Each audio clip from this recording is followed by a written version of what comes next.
Hi, I'm Deborah Mallinson and I'm one of the heads of service within social care and wellbeing for adults.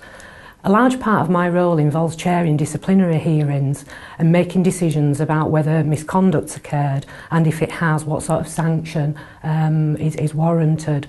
Taking such decisions and running disciplinary hearings isn't an easy task, and I don't take these decisions lightly.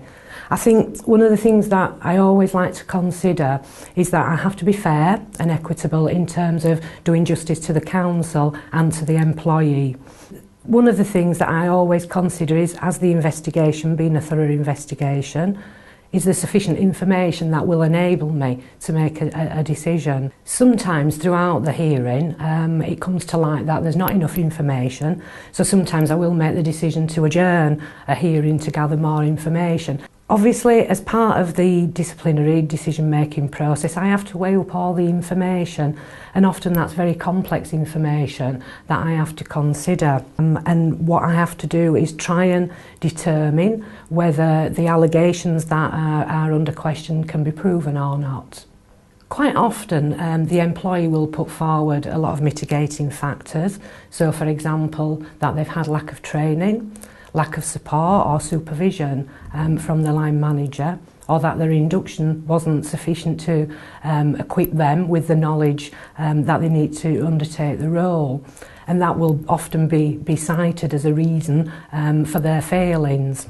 Clearly all that information is taken into account, and I need to be sure that if I'm making a decision about somebody's misconduct, that they are clear on what's expected of them in the role. So checking out things like procedures and training and making sure that the manager has made it clear to the employee what is expected is absolutely critical in my decision making. How a person responds in a disciplinary hearing is often something that I will take into account. So, for example, if somebody recognises that they've made some significant errors and failings, and give assurances that they understand the significance of that and that there are indications that they would learn from that, then that would also be taken into account. If, however, if they fail to recognise or they don't want to recognise that they've made some mistakes or failings, then that equally would influence my decision. I think one of the other very critical things to know when making a decision around misconduct is what impact that's had on the service user or customers of the council, and also whether their actions are likely to damage the reputation of the council. And all these sorts of factors are what help in my decision making. I think as well as the impact on customers, I also consider the risk and whether I think the risk of that person being in the role that they're employed to be in is too great a risk or not. Other things that I will take into account also is the work history, how long they've worked for us, whether they've got any previous sanctions on the record, whether there's been any other issues in the past, and all those things help me weigh up whether the person is going to be a risk to enable them to continue in the role.